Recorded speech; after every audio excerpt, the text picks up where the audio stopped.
Hello and good evening, students. Today, once again, I am back on Pol Science Paradigm channel. और आज का मुद्दा है, आप जैसे देख रहे हैं स्क्रीन पे, कि हमें डिटेल स्ट्रैटेजी की बात करना है UP GDC political science, right. UP GDC का जो मेंस एग्ज़ाम हो रहा है, जो लगभग अभी से अराउंड 40 डेज़ आपके पास टाइम है, not more than 40 days. 40 days का टाइम आपके पास है। उसके बाद एग्ज़ामिनेशन शुरू हो जाएंगे, अलग अलग पेपर्स के, अलग अलग सब्जेक्ट के एग्ज़ाम अलग अलग डेट से सितंबर टू अक्टूबर इन बिटवीन शुरू हो जाएंगे। ठीक है, तो आप समझिए कि हमारा आज का जो डिस्कशन है वो ये है कि किस प्रकार से हम समझें और एग्ज़ाम को किन नज़रियों से अप्रोच करेंगे। देखिए, टोटल पॉलिटिकल साइंस में जो वैकेंसी थी वो 57। ठीक है, टोटल कैंडिडेट्स जो सेलेक्ट हुए हैं वो हैं 1071। सो दिस इज़ रफली 20 टाइम्स, राइट। अब क्या है कि एक सीट पे 20 कैंडिडेट्स का सिलेक्शन हुआ है मेंस में रिटन एग्जामिनेशन के लिए। इसका मतलब क्या है कि एक्चुअली में इस सीट पे तो कोई एक ही सेलेक्ट होगा और 19 एलिमिनेट हो जाएंगे। ठीक है, वस्तु स्थिति समझिए, ये 19 एलिमिनेट होंगे, कोई एक सेलेक्ट होगा जो पहला कैंडिडेट होगा। ठीक है, so out of this 20 you will have to be the first, only then you can get the job। ठीक है, यह है वस्तु स्थिति। अब मुद्दा ये है कि जो बच्चे स्क्रीनिंग एग्ज़ाम क्वालिफाई कर चुके हैं वो सब इक्वल फील्ड पे हैं, इक्वल प्लेटफॉर्म पे हैं। क्यों? क्योंकि सबको ज़ीरो से स्टार्ट करना है। ऐसा नहीं है कि किन्होंने स्क्रीनिंग एग्ज़ाम में 95 लेके आ गया, कोई 100 लेके आ गए हैं तो इन लोग को स्टार्टिंग पॉइंट एक्स्ट्रा मिल रहा है। No, this was just a qualifying in nature, है ना। इसको छटनी एग्ज़ाम कहते हैं। वो छटनी एग्ज़ाम था कि वो बच्चे छट के इस मेंस वाले पोजीशन पे पहुंचे हैं। तो आपके पास जो भी बच्चे सेलेक्ट हुए हैं उनके पास फेयर एनफ चांस है क्या करने के लिए, मेंस को एस करने के लिए, मेंस को क्वालिफाई करने के लिए। कोई ऐसा नहीं है जिसके पास कोई मतलब वो क्या बोलते हैं, प्रिविलेज हो, मार्क्स का प्रिविलेज, कि हम ऑलरेडी स्क्रीनिंग में इतना स्कोर कर चुके हैं कि हम 10 से स्टार्ट करेंगे। नहीं, everyone will have to start from zero। this is very interesting। जब जीरो से सबको स्टार्ट करना है तो सब इक्वल फील्ड पे हैं। तो लेकिन जो रियलिटी होने वाला है वो है 1/20, राइट। क्यों? एक सीट पे 20 कैंडिडेट्स का कॉल हुआ है मेंस का एग्जाम लिखने के लिए। एक थोड़ा सा और बात है कि सर इसमें तो इंटरव्यू भी होना है। हाँ, वो भी बात है, तो वो भी समझ लीजिए आप कि एक्चुअली होना क्या है कि 20 में से 17 एलिमिनेट हो जाएंगे मेंस राउंड के बाद।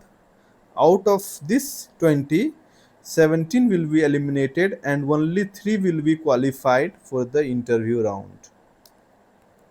Okay, and from these 3 any one will be selected and 2 will be rejected। the first one will be selected and 2 will be rejected, है ना। This is the criteria. लेकिन अगर आप समझते हैं तो मैं ये चर्चा क्यों कर रहा था कि 19 एलिमिनेट होंगे और कोई एक बचेगा। क्यों? क्योंकि 17 यहाँ से एलिमिनेट होंगे और 2 यहाँ से एलिमिनेट होंगे। 17 + 2 19। तो out of this 20, 19 will be eliminated. दूसरी बात है कि लोग कहेंगे सर अभी हम क्यों इंटरव्यू की बात करें, अभी तो हम मेंस की बात करेंगे और हम फोकस करेंगे कि मेंस क्वालिफाई करके इंटरव्यू में चले जाएं, फिर वहां देख लेंगे। No, it doesn't work like that. मैं बताता हूं क्यों। क्योंकि आपका जो इंटरव्यू होना है वो मात्र और मात्र 25 अंक का है, ठीक है, 25 marks. So consider a situation where you have 200 marks for mains examination and 25 marks for the interview round। Mains के लिए 200, इंटरव्यू राउंड के लिए 25 marks. This is what is it is. तो जो बच्चा इस आउट ऑफ दिस 200 जो maximum score करने वाले हैं उनको अपर हैंड मिलेगा इंटरव्यू में। क्यों? क्योंकि स्क्रीनिंग के बाद तो किसी के पास प्रिविलेज नहीं है, सबको मेंस में जीरो से स्टार्ट करना है। लेकिन मेंस के बाद जब आप इंटरव्यू के राउंड में जाएंगे तो there will be people with privileges. What is that privilege? Just consider, कोई बच्चा 200 में 190 स्कोर किया है, consider, and someone scoring just the cutoff, which would be, look, I'm not guessing the cutoff now, I'm just taking a hypothetical situation कि मान लो कि 175 out of 200 would be the cut of, मान लेते हैं, और कोई 190 स्कोर कर चुका है। तो जो कैंडिडेट 175 स्कोर किया है ये तो जस्ट कट ऑफ क्लियर किया है। मान लो ये इंटरव्यू स्टेज है, this is the interview stage. तो the candidate with 175 stands here, the candidate with 190 stands here, he has the privilege of at least 15 points, है ना। लेकिन स्क्रीनिंग एग्जाम में तो ऐसा नहीं था। मेंस में क्या हुआ कि जो बच्चे स्क्रीनिंग क्वालिफाई किए वो सब जीरो से स्टार्ट कर रहे हैं, किन्हीं के पास कोई प्रिविलेज नहीं है। यहाँ पे ऑलरेडी 15 पॉइंट का प्रिविलेज है, किन्हीं के पास 10 पॉइंट का प्रिविलेज होगा, किन्हीं के पास 5 पॉइंट्स का प्रिविलेज होगा, so on and so forth. Okay, तो अब स्क्रीनिंग तो हो चुका है, उसका बात हम नहीं करेंगे। अब मेनली मेंस का बात करेंगे और इंटरव्यू का बात करेंगे। और इंटरव्यू का बात से ज़्यादा इंपॉर्टेंट मेंस का बात है। क्यों? क्योंकि this is going to be the determining stage. तो you should prepare in such a way that you do not, है ना, stand on the boundary line just clearing the cut off of means, नहीं, वो आपके purpose को सर्व नहीं करेगा। आपको इतने अच्छे से तैयारी करनी है, you will have to be far above the cut off। if cut off is 175, aim for 190 195, है ना। जस्ट हाइपोथेटिकल सिचुएशन की बात कर रहे हैं, ऐसा मत समझ लेना कि 200 में 195 कैसे ले आएंगे सर। अगर कट ऑफ 175 है तो कट ऑफ से आपको 15-20 नंबर ऊपर होना चाहिए। This is what I am talking of. मान लो कट ऑफ 150 है, तब हम बोलेंगे 170 हो आपका स्कोर, 165 हो, है ना। तो मेरा कहने का बस ये है कि you will have to stand at least 10 marks above the cut off, तभी आपके पास ऑप्शंस होंगे फाइनल सिलेक्शन पाने के लिए। अदरवाइज बस इंटरव्यू दे के आप लोग आ जाएंगे और एलिमिनेट हो जाओगे। क्यों? क्योंकि इंटरव्यू राउंड में 25 मार्क्स का है, out of which people would get something 15, 18, है ना, मैक्सिमम 20, 21, उससे ज़्यादा तो नहीं मिलेगा, 20 मिलेगा, 20 से ज़्यादा नहीं मिलेगा। तो आप समझ लो कि अगर आप जस्ट स्टार्टिंग पॉइंट पे हो तो आप बहुत ज़्यादा करोगे तो इंटरव्यू में 20 मार्क्स लेके आओगे। और if you are at cut off for से 175 पे अगर आप हो, जो कट ऑफ पे है, you are going to add 20 marks which will fetch you 195। This is it. And someone who is at 190 already starts with 15 points plus. So अगर ये 15 मार्क्स भी ला रहा है, ये 5 मार्क्स भी ला रहा है, तो ये आपके बराबर हो रहा है, देख रहे हैं 195 हो रहा है। और अगर कहीं ये 6 मार्क्स ले आया तो आपसे आगे हो गया, 196 हो जाएगा। तो कहने का बात मेरा बस ये है कि आपको मेंस बहुत सीरियसली लेना है अगर आप असिस्टेंट प्रोफेसर बनना चाहते हो। और मेंस में का पैटर्न क्या होना है आपको अभी हम बता रहे थे, 200 मार्क्स, 3 आवर्स, और ये डिवाइडेड कैसे है, 10 questions, 8 marks each will make you 80, 10 questions, 12 marks each will make you 120, so this will go 200, है ना, complete 200 होने वाला है। 10 question total 20 question and 8 marks and 12 marks. अब आपको टारगेट ये करना है कि 8 मार्क्स के क्वेश्चन जो हैं उसमें कितने, मतलब word limit is important, but उससे ज़्यादा इम्पॉर्टेंट है क्लियरिटी ऑफ द कॉन्सेप्ट, है ना। आप कितने, देखिए होता क्या है कि इन एग्जाम्स में टाइम मैनेजमेंट का इशू होता है, और टाइम मैनेजमेंट के लिए सबसे बेस्ट है कि आपको प्रैक्टिस करना पड़ेगा, आंसर राइटिंग करना पड़ेगा, पहला बात। दूसरा बात क्या है कि आपको इस प्रकार से आंसर्स को डिराइव करने पड़ेंगे कि कहीं पे अगर आप बड़े बड़े पैराग्राफ लिखने में अपना समय बर्बाद कर दिए हैं तो किन्हीं क्वेश्चन में जस्ट फ्लो डायग्राम बना के आप काम कर सकते हो, है ना, स्टेट, है ना, कुछ सर्कुलर फ्लो, कुछ ट्रायंगुलर फ्लो, है ना।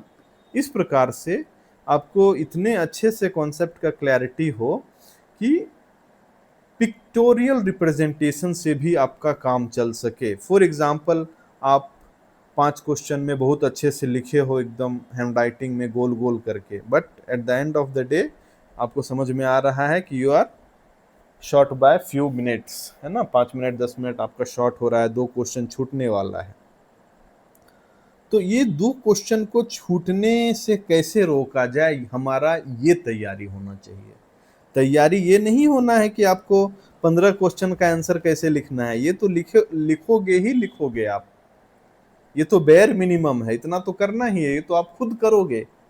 अगर ये नहीं कर रहे हो तो फिर कोई मतलब नहीं है एग्जाम का।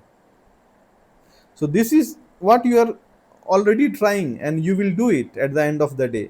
बट माई अप्रोच इज कि how to tackle that 5 question which are at the verge of being left out. ये है मेरा उद्देश्य कि उस 5 क्वेश्चन, उस 3 क्वेश्चन, उस 2 क्वेश्चन जो छूट रहे हैं टाइम के कारण या कॉन्सेप्चुअल क्लैरिटी के कारण, तो इसे हम कैसे टैकल करें, हमारा ये अप्रोच होना चाहिए जब आप एग्जाम में अपीयर हो रहे हो। अगर इस अप्रोच के साथ जा रहे हो कि 15 क्वेश्चन आराम से लिख लो, उसी से काम बन जाएगा, तो नो, यू आर सॉरी, आप कुछ नहीं कर पाओगे। कट थ्रोट कंपटीशन है, आप कट ऑफ क्लियर नहीं कर पाओगे। और अगर कट ऑफ क्लियर कर भी लिए 15 क्वेश्चंस लिख के, तो बस आप कट ऑफ ही क्लियर करोगे, इंटरव्यू का दरवाजा देख के वापस आ जाओगे।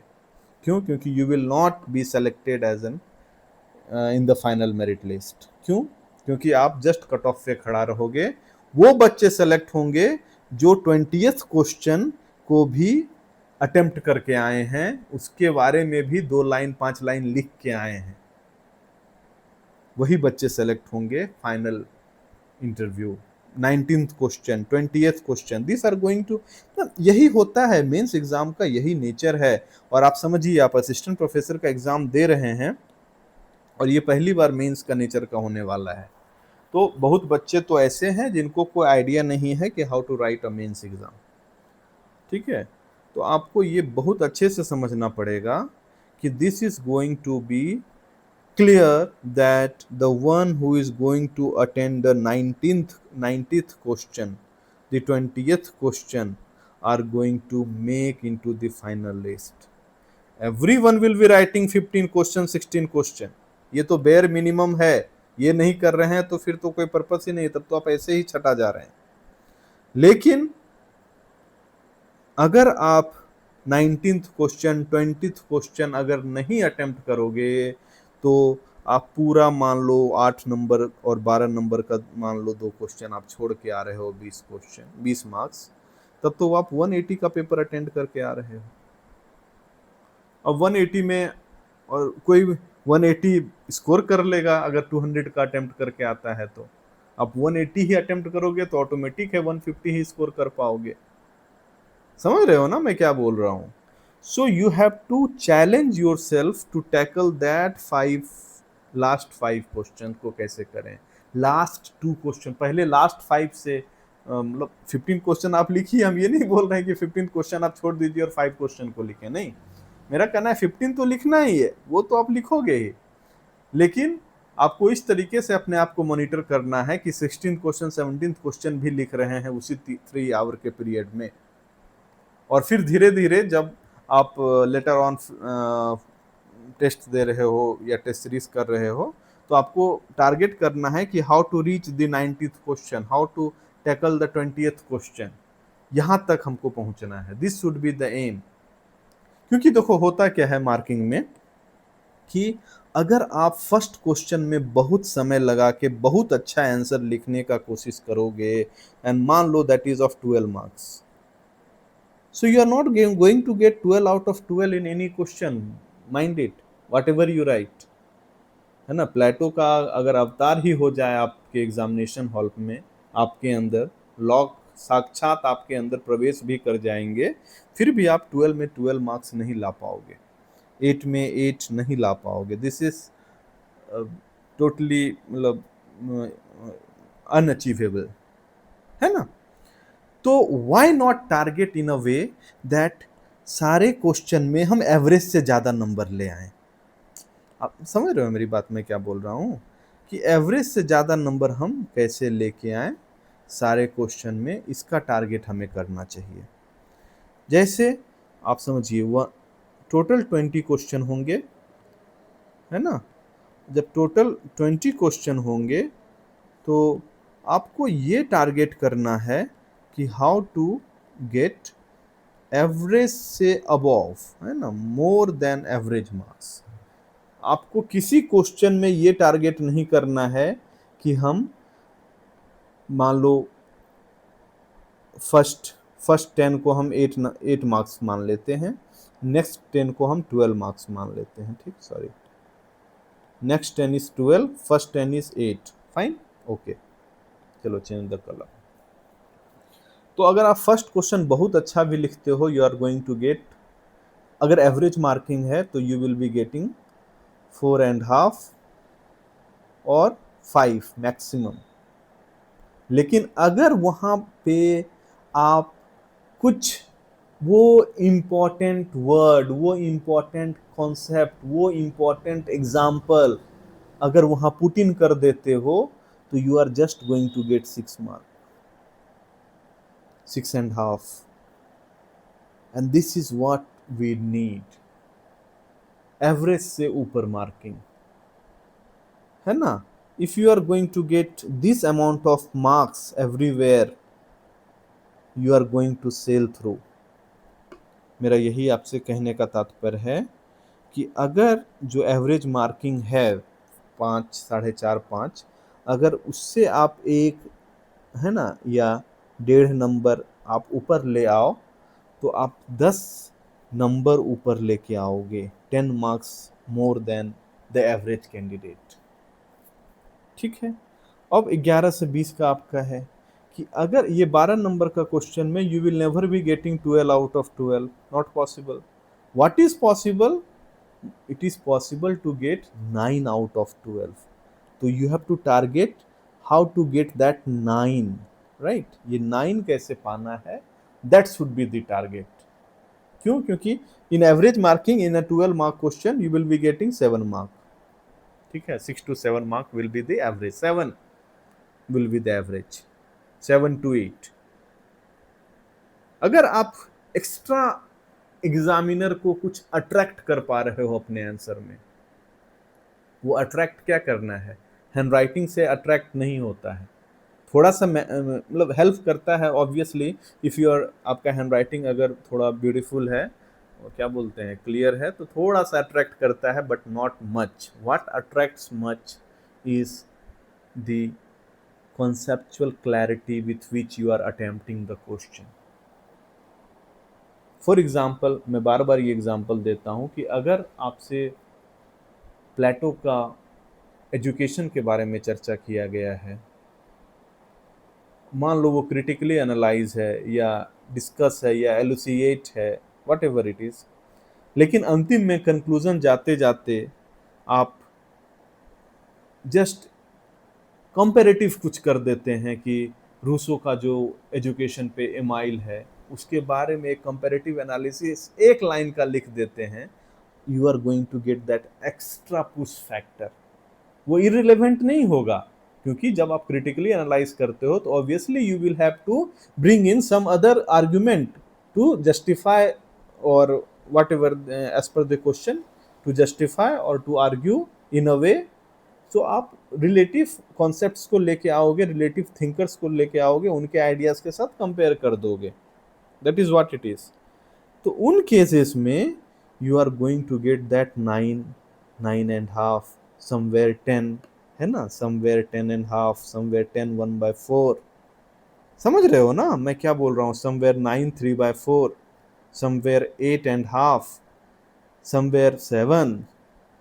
अब यहाँ तक कर रहे हैं 19th और 20th क्वेश्चन को कैसे हम टैकल करें। क्यों? क्योंकि यहाँ पे आते आते मेरा टाइम खत्म हो रहा है, बिल्कुल 5 मिनट बचा है या 2 मिनट बचा है for that matter. How are you going to deal 19th and 20th question? Whatever the question में भी कीवर्ड्स को पकड़ लेंगे। This is the basic way to write a mains answer. Tackle the keywords. कुछ नहीं समझ में आ रहा है, क्वेश्चन में जो कीवर्ड्स हैं 2 या 3, मिनिमम 3 से 4 कीवर्ड्स होंगे, कीवर्ड्स को पकड़ लीजिए, उनको एक्सप्लेन कीजिए, उसके बारे में कुछ मिलता जुलता, for example power, legitimacy, influence, authority. अगर ऐसा कुछ आ गया रिलेट करने के लिए कि पावर क्या है, लेजिटिमेसी क्या है, इन्फ्लुएंस क्या है, अथॉरिटी क्या है, तो एक एक लाइन जल्दी से लिख के एक डायग्राम बना दिए, हो गया। ये क्या है? ये इन्फ्लुएंस है, ये अथॉरिटी है और ये पावर है। मतलब पावर कोएर्सिव है, अथॉरिटी पावर को अपने अंदर लेता है लेकिन वो लेजिटिमाइज फॉर्म में होता है, और इन्फ्लुएंस क्या करता है? इन्फ्लुएंस ये सबसे ऊपर है। क्यों? क्योंकि उसमें कोई कोएर्सन नहीं है। अथॉरिटी भी कैसा है? Based on popularity, based on following, है ना, जो इन्फ्लुएंस कर सकता है। इस प्रकार से अगर एक आप फ्लो चार्ट बना के आगे बढ़ गए, you are done with the answer, है ना, नथिंग रॉन्ग, है ना। ठीक है, हमको अगर इस प्रकार से हम एक आंसर बना के 2-2 लाइन लिख के और एक अगर डायग्राम दे दिए, इसको बोल दिए this is power, this is authority and this is influence, अगर ऐसे कर दिए हैं, 2 लाइन लिख दिए हैं इसके बारे में, तो 19th क्वेश्चन में जरूरी नहीं है कि आपको 8 नंबर मिल जाए, लेकिन ये जरूरी है कि आपको 4 नंबर मिल जाए। क्यों? अभी ये क्वेश्चन छूट रहा था आपसे। क्यों? आपके पास 2 ही 3 मिनट बचा है। 1 मिनट में अगर आप मैनेज कर लेते हैं ये चीज, आप 4 नंबर लेके आ रहे हैं, and this is where you are going to stand. यही तो आपको डिफ्रेंशिएट करेगा, यही 4 नंबर कट ऑफ से और टॉपर से। और 20th क्वेश्चन अगर इसी प्रकार का कुछ है, उसको भी अगर इस प्रकार से टैकल कर दिए और गलती से 5 नंबर मिल गया, समझ लीजिए 5 4 9, 10 नंबर आप कहीं एक्स्ट्रा लेके आ रहे हैं, just by focusing on 19th and 20th question. तो आप समझ सकते हैं कि कितना हेल्पफुल होगा आपको वो एक्स्ट्रा माइल अचीव करने में। और अगर 10 नंबर आप कट ऑफ से ऊपर हैं, you are into it, you are fairly enough at a good level of understand, मतलब स्टार्टिंग पॉइंट। इंटरव्यू में 25 नंबर का है, अगर आप वहाँ पे 12-15 नंबर भी मैनेज कर लेते हैं, होपफुली आप क्वालिफाई कर जाएंगे। तो 10 नंबर बेयर मिनिमम है आपको कट ऑफ से ऊपर होना। और वो यही सब क्वेश्चन जो नीचे वाले क्वेश्चंस होते हैं जहाँ पे टाइम नहीं मिल रहा होता है, जहाँ पे वो इन्विजिलेटर आपका कॉपी सीज कर रहा होता है, छीन रहा होता है, उन सब केसेस में आपको वैसे क्वेश्चंस को छोड़ना है जो मान लो 90-20 क्वेश्चन आप पहले अटेम्प्ट कर लो, मुझे कोई दिक्कत नहीं है, लेकिन आप क्वेश्चन को आइडेंटिफाई कीजिए कि अच्छा ये 10 नंबर वाला क्वेश्चन है और ये 14th नंबर वाला क्वेश्चन है, इसमें क्या है रिलेटिवली इजी है, हम फ्लो चार्ट डायग्राम इसमें बना सकते हैं, हमको इसके बारे में अच्छे से आइडिया है, चलो इसको अंतिम के लिए रखते हैं। अब सब में कहानी लिख दिए, अपना कॉन्सेप्ट सब दर्शा दिए, अंतिम में जल्दीबाजी में आए 2 लाइन लिख के फ्लो चार्ट बना दिए, एक अंडरस्टैंडिंग कर दिए, हो गया काम आपका। तो इस तरीके से आपको क्वेश्चंस को चूज करने पड़ेंगे, सेलेक्ट करने पड़ेंगे जिसको आप अंत में टैकल करो। और ऐसा मत करना, एक अप्रोच होता है क्या लोगों का कि they tackle the tough question in the last, no, tackle the easiest question in the last. उसमें क्या होगा कि आपके पास बिल्कुल कॉन्सेप्ट होगा, दिमाग में एकदम चलता रहेगा, फाइनली एक कुछ ड्रिबल करके, और उसमें क्या करना है कि आप कुछ भी लिखोगे इतना अच्छा से कॉन्सेप्चुअल क्लैरिटी होगा उस क्वेश्चन के बारे में कि अगर 2 लाइन ही लिखोगे तो बिल्कुल एप्ट लिखोगे आप। This should be the level of understanding you possess while you right the exams. तो उस क्वेश्चंस को आप एलिमिनेट करना जो क्वेश्चंस बहुत आपके लिए आसान है, जिसमें आप 2 लाइन लिखोगे लेकिन टू द पॉइंट लिखोगे, वो आपको एग्जामिनर को झकझोर सकता है, एग्जामिनर को वो मदद कर सकता है कि आपको 1 नंबर एक्स्ट्रा कैसे दे दें। तो उन क्वेश्चंस को आप रहने दो, उसको अंत में टैकल करना, so that you write 2 line and those 2 line should be very aptly suiting the need of the question.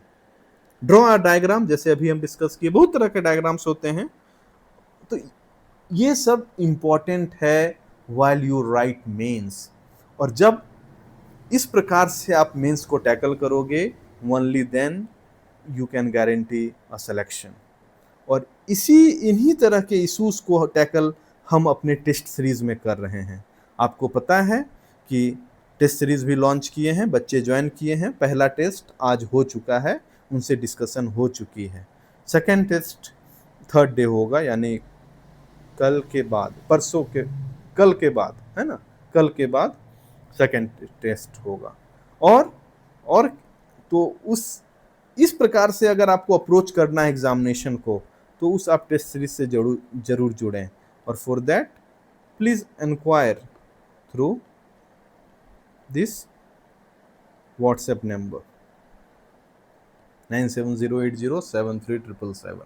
ठीक है, ये तो टेस्ट सीरीज का बात किया कि किस प्रकार से हम अप्रोच कर रहे हैं। नेक्स्ट जो है, आपको पता है हम बार बार बताते हैं कि आपका जो पॉल साइंस पैराडाइम है वो यूपीजीडीसी के लिए डेडिकेटेड मॉड्यूल्स लॉन्च किया है, और ये मॉड्यूल्स बहुत डिमांड में है, और डेली 4 to 5 ऑर्डर्स हमें डिस्पैच करना पड़ रहा है। तो अभी कल ही मैंने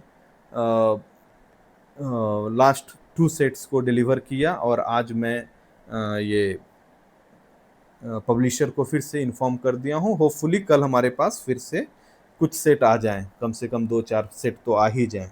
सो मेक श्योर दैट जिन्हें भी चाहिए, जिन तक ये इन्फॉर्मेशन पहुंच रहा है, आप लोग मेक श्योर करें कि ये मॉड्यूल्स जो हैं जिसमें डिटेल्ड एक्सप्लेनेशन है आपके सिलेबस का, ईच सिलेबस को हम अच्छे तरीके से 6 यूनिट्स को हम 4 मॉड्यूल्स में एक्सप्लेन किए हैं, ये स्टडी मटेरियल है। और ये 3 मॉड्यूल्स है जिसमें मॉडल आंसर्स मैंने लिखा है पूरे सिलेबस से रिगार्डिंग। तो this are going to be very useful for your UPGDC examinations. और इसमें बिल्कुल उसी प्रकार के अप्रोच को मैं यूज़ किया हूँ जिस प्रकार के अप्रोच के साथ मैं अभी आपको बता रहा था। तो आप लोग बिल्कुल मिस आउट ना करें। आप लोग अब देखिए, मैं तो पिछले भी चर्चा किया था पिछले भी मॉड्यूल में कि देखिए इस प्रकार से सारे आप यूनिट को मैंने एक्सप्लेन किया है। और अगर इन मॉड्यूल्स को आपको लेना है तो please contact my team through this WhatsApp number and they will deliver it as soon as possible. जितना जल्दी आप कनेक्ट करोगे उतना जल्दी डिलीवर हो जाएगा। So this is what I request कि मेरे टोटल 7 मॉड्यूल्स हैं। 4 modules are the study material, the comprehensive detailed study material of all 6 units given by UPGDC in their notification. 6 units को मैंने 4 मॉड्यूल्स में कंपाइल किया है, आप देख सकते हैं 4 मॉड्यूल्स में ऑल 6 यूनिट्स है। और जो नेक्स्ट 3 मॉड्यूल्स हैं, मॉड्यूल 1 पॉलिटिकल थ्योरी और WPT के प्रीवियस ईयर क्वेश्चंस हैं और अच्छे से मॉडल आंसर्स को बनाया गया है written examination point of view से। इसमें इस प्रकार से मैंने इंफॉर्मेशन डाला है जो कि दे आर, मान लो 8 मार्क्स का क्वेश्चन में आपको 125 वर्ड्स लिखने हैं, लेकिन यहाँ पे आपको 300 वर्ड्स मिलेंगे, 200 वर्ड्स मिलेंगे। क्यों? क्योंकि मैं इतना इसमें पॉइंट्स दे दिया हूँ कि आप भूलते भूलते भी अगर 3 पॉइंट आपको याद है तो आप मैनेज कर लोगे एग्जाम में। तो मैं उस टारगेट से इन मॉड्यूल्स को क्रिएट किया हूँ। This are very important. आप लोग जाएं और इनको जाके ऑर्डर करें और एग्ज़ाम्स को टैकल करने के लिए आप हमसे जुड़े रहें। इस चैनल को सब्सक्राइब करें, pol science paradigm channel. This is new channel, I know, but अगर आप जुड़े रहेंगे तो इसे मैं बहुत बड़ा बना दूंगा और मैं पॉलिटिकल साइंस को तो बहुत अच्छे से आप लोग के लिए इस प्रकार से मैं ईज कर दूंगा पॉलिटिकल साइंस आप लोगों के लिए कि यू आर गोइंग टू मतलब excel in whatever exam you try. तो please be connected and go and buy these modules. These are very important and join the test series जहाँ पे आपको इस प्रकार से मैं टेस्ट को ऑर्गेनाइज करता हूँ, जो लास्ट जो बिल्कुल वो क्रक्स मैं प्रोवाइड कर रहा हूँ जो लास्ट मिनट में आपको फ़ायदा देगा, जो आपको एक्स्ट्रा 5-10 नंबर फेच करने में हेल्प करेगा। बच्चे जुड़े हुए हैं, वो लोग लगातार टेस्ट्स दे रहे हैं, आप पीछे ना रह जाएं, क्योंकि आपको अभी मैंने बताया कि टोटल 57 सीट्स हैं, है ना, और 57 सीट्स को क्वालिफाई करने के लिए आपके पास मात्र और मात्र 30 से 40 दिन है। So if you are serious, please contact, get the modules and join the test series. That's from me, and please subscribe the channel and support us. Thank you and good night.